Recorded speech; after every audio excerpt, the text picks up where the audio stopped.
Assalamualaikum warahmatullahi wabarakatuh. Hamdan wa syukran lillah, salatan wa salaman ala rasulillah Muhammad ibn Abdullah wa ala alihi wa sahbihi wa man tabi'a sunnatahu wa iqtada bihuda ila yaumil liqa'illah, amma ba'du. Baik ikhwatal iman, ayuhan netizen dimanapun anda berada, semoga kita tetap diberikan kesehatan oleh Allah, diberikan perlindungan, barokah umur kita, kehidupan kita, dan rezeki kita. Amin, Allahumma amin. Baik ikhwatal iman yang dirahmati oleh Allah subhanahu wa ta'ala, kali ini kita simak bersama ada sebuah video ya tentang dialog ini antara Kiai Haji Imaduddin Utsman dan Gus Rumail di sini. Mereka adu argumen, ngobrolnya santai, ya pokoknya ini yang memang kita harapkan gitu. Sebenarnya daripada debat ya, lebih baik begini, ngobrol secara dingin. Jadi kita sebagai penyimak itu tidak timbul kebencian, panas-panasan juga. Ya kalau debat panas itu membuat penyimak juga panas juga gitu. Yang dukung kubu A gitu, yang dukung kubu B. Jadi saling berselisih juga akhirnya. Tapi kalau di video kali ini Gus Rumail dan Kiai Haji Imaduddin ngobrolnya santai. Ya mungkin sambil ngopi-ngopi mereka ya. Yang satunya bicara, yang satunya mendengarkan gitu. Jadi asik lah kita dengerin itu. Tapi ingat satu hal gitu kan. Ini bukan tentang mencari dukungan gitu. Siapa yang mau dukung Kiai Haji Imaduddin, siapa yang mau dukung Sadah Ba'alawi, itu tidak ada. Saya mengajak para pemirsa yang ada di rumah, ayuhan netizen, mayoritas dari diri kita itu masih belum tahu ilmu nasab, termasuk Al-Fakir sendiri masih tidak tahu tentang ilmu nasab itu sendiri. Dan saya mengajak kepada ayuhan netizen, jadikan dialog ini, jadikan perbedaan pendapat, argumen ataupun statement dari kedua belah pihak ini sebagai kajian, dan kita mengaji dan kita belajar ilmu nasab. Dengan begitu bertambahlah wawasan kita, ilmu pengetahuan kita tentang nasab, bukan menyimak dengan kebencian sehingga mendorong kita untuk saling mencaci dan memaki. Jangan. Jadi jadikanlah video yang kita simak ini sebagai pelajaran untuk kita semua. Mari kita langsung saja tonton videonya. Jadi hari ini banyak orang mengaku turunan Nabi. Setelah dites DNA, DNA-nya haplogrupnya macam-macam. Ada yang G, ada yang E, ada yang R, ada yang J. Yang paling mungkin secara ilmu biologi matematika yang saya tangkap adalah J1 kan tadi itu. Itu secara ilmu biologi. Kalau misalnya yang tidak mungkin, abaikan saja, tegakkan saja. Itu kalau kita mau mencari kebenaran. Nah itu yang saya tangkap dari perdebatan dua ahli DNA. Yang satu peneliti dari Nahdlatul Ulama, yang satu dari peneliti Jogja. Ya, kalau NU kan cirinya pecinya miring begitu tuh. Nah, untuk mengenai manuskrip Mas Rumail, manuskrip itu kan begini, apabila baru ditemukan, sebelumnya harus jelas dulu dia ada di mana. Misalnya ditulis katanya manuskrip ditulis 630 Hijriah, sekarang 1445 Hijriah, itu 1100 tahun yang silam berarti kan ya. 600 berapa itu? 600 sekarang 1400. Kira-kira berapa? 800 tahun ya. Itu ada di mana saja selama ini? Siapa yang memegang? Kalau dia ada di perpustakaan, perpustakaan apa adanya? Siapa yang menulis terakhir kali? Tulisannya 630. Siapa penasakh yang terakhir menulis dan menulisnya di tahun berapa? Nah, Itu kalau kita menemukan manuskrip baru seperti manuskrip As-Sajarah Al-Mubarakah yang ratusan tahun kemudian ditemukan ada di sebuah universitas di sebuah perpustakaan yang ada di Turki. Itu jelas ada Islam di Turki yang menemukan Al-Marasi, dipotret oleh anaknya, kemudian ditahqiq oleh Mahdi Rojai. Itu semuanya jelas. Manuskrip itu bisa diakses oleh siapa saja. Nah, sekarang Mas Rumel mengatakan ada ditemukan kitab manuskrip namanya Al-Arbaun karya Abul Hasan Ali bin Jadid. Angka penulisannya 630. Saya tanya mana kitabnya? Nanti saya tidak mendapat izin karena kontraknya tidak boleh diberikan. Ini aneh kan ya, kita lagi berdebat kemudian ketika ada dalilnya mana, nggak bisa, nggak boleh itu ya. Kita kan bingung ini Mas Rumel ya. Kemudian tetapi Profesor Hikam saya tidak aneh kalau Balawi dari zaman dulu itu udah banyak yang begitu. Misalnya Ali Asakron nulis kitab Al-Burqatul Musiqah mengatakan bahwa nasab Abdullah sebagai anak Ahmad ini sudah dicatat oleh kitab-kitab sebelumnya seperti Ibnu Samurah. Lihat di kitabnya Tabaqat Fuqaha'il Yaman, ternyata tidak ada. Jangankan mengenai nasab itu, orang-orang Ba'lawi yang ditulis pun di situ sebagai tokoh tidak ada. Kemudian Murtada Az-Zabidi mengatakan Al-Ubaidili telah menulis bahwa Ahmad bin Isa hijrah dari Basrah ke Hadramaut. Kita lihat kitabnya Tahdhibul Ansab, kok tidak ada? Saya tanya Mas Rumel, emang kitabnya Al-Ubaidili cuma satu doang? Banyak kitabnya. Kalau tidak ada di Tahdhibul Ansab berarti ada di kitab lainnya. Kitab lainnya mana? Ya nyari sendiri gitu. Ya kan kita aneh-aneh kan gitu. Kemudian ada lagi Murtada Az-Zabidi juga kan, katanya Mus'ab bin Umair entah siapa itu, kemudian lagi siapa namanya Al-Bukhari telah mencatat itu. Kita lihat kitabnya Silsilatul Alawiyah tidak ada. Emangnya kitabnya Al-Bukhari cuma satu doang masalah nasab? Banyak, mana? Dari sendiri. Nah ini yang begini-begini nih banyak sekali di Ba'lawi. Jadi maka dalam teori ilmu sejarah yang telah saya katakan tadi, yaitu argumentium ex silentio itu, argumentium ex silentio, bahwa ketika sebuah proposisi di suatu masa tidak sesuai dengan proposisi yang ada di masa sebelumnya, maka dalam teori kebenaran konsistensi, the theory consistency of truth, itu proposisi yang bertabrakan dengan proposisi kebenaran sebelumnya tertolak.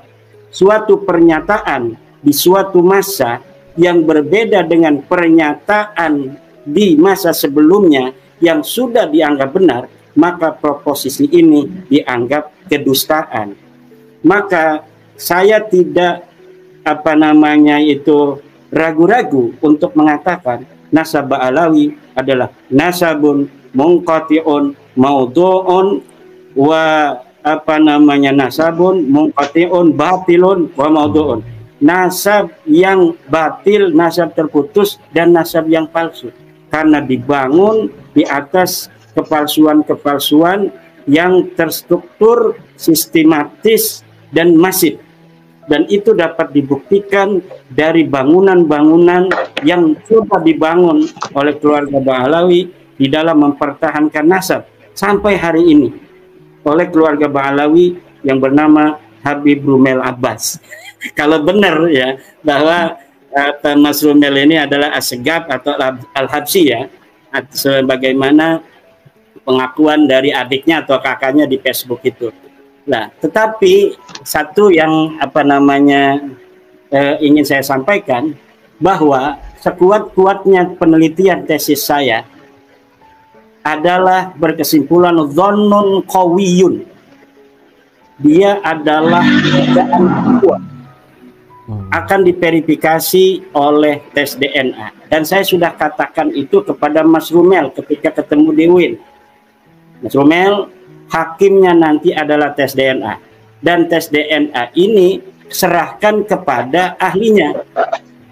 Jadi kalau misalnya seorang Dr. Sugeng Sugiarto yang meneliti, mengambil data mentah, maka ini usahakan dari Ba'alawi juga seorang dokter yang sama dalam biologi yang dia dapat mengambil data mentah untuk kemudian dapat dia beropini.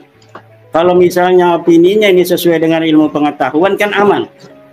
Tapi kalau opininya ini tidak sesuai dengan ilmu pengetahuan, misalnya ada kesengajaan untuk berdusta, maka ini akan menghancurkan kredensi dia sebagai seorang dokter dalam bidang itu.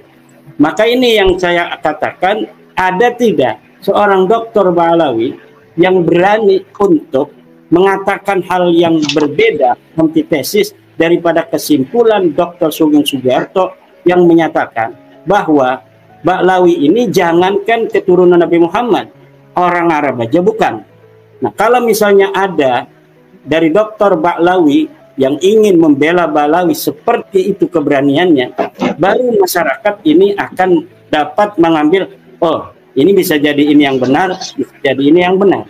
Tapi kalau sekarang ini, misalnya hanya Mas Rumel saja, seorang historian yang berkata tentang DNA, atau saya sebagai lembaga Bahsul Masail bicara tentang DNA, kita kan hanya mengutip. Otak kita memang bisa untuk meneliti, tetapi kita tidak punya kredensi di situ. Maka diperlukan seorang yang sama kredensinya seperti Dr. Sugeng yang berani untuk membantah Dr. Sugeng. Mungkin besok-besok harus ada yang berani dari pihak Ba'alawi untuk diwawancara kembali tentang bagaimana DNA menurut tokoh dari Dr. Ba'alawi ini. Kalau sekarang tentu orang akan memegang Pak Dr. Sugeng karena kredensinya di situ. Kalau Mas Rumel kan musuhnya saya. Beliau bersikukuh mempertahankan komitmen atas tesis yang dia tulis, kemudian tetap bersikukuh dengan tes DNA-nya para Sadah Ba'alawi ini.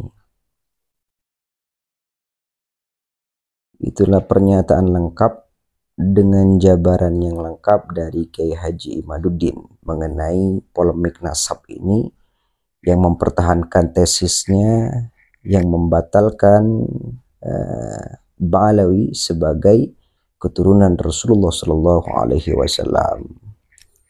Dan di sini tanggapan dari Gus Rumail. Gimana tanggapan Gus Rumail? Mari kita simak bersama. Saya ngerespon untuk yang terakhir saja, bahwa apa yang saya tulis di menakar kesahihan tesisnya Kiai Imad itu sebenarnya kan dalam rangka untuk menjawab separuh pertanyaan Kiai Imad bahwa Ba'alawi itu kan saya lupa tadi itu Kiai Imad mengatakan Zonion Kowion, tapi pernah aku melihat sebuah ceramah kalau Ba'alawi itu secara qot'i, antara qot'i sama zoni itu kan dua perkara yang berbeda. Mungkin ini dimansuh dengan Zonion Kowion, dan ini relevan dengan buku yang ya PDF lah ya, PDF yang saya kompilasi dari Pak Meja Ngantor itu.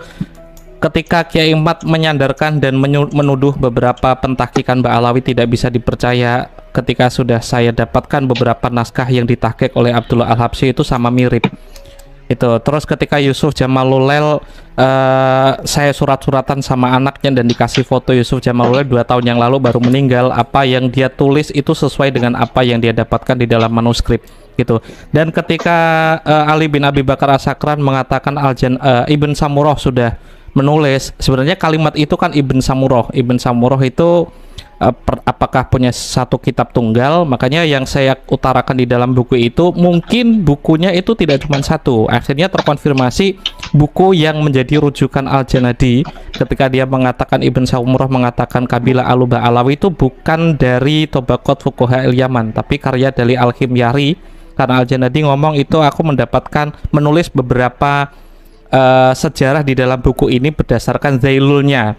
Orang itu berguru kepada Ibn Samurah dan naskah itu sudah ada di Turki. Nah, Ketiga, kenapa saya belum kunjung menunjukkan naskah yang saya temukan? Naskah yang saya temukan ada banyak.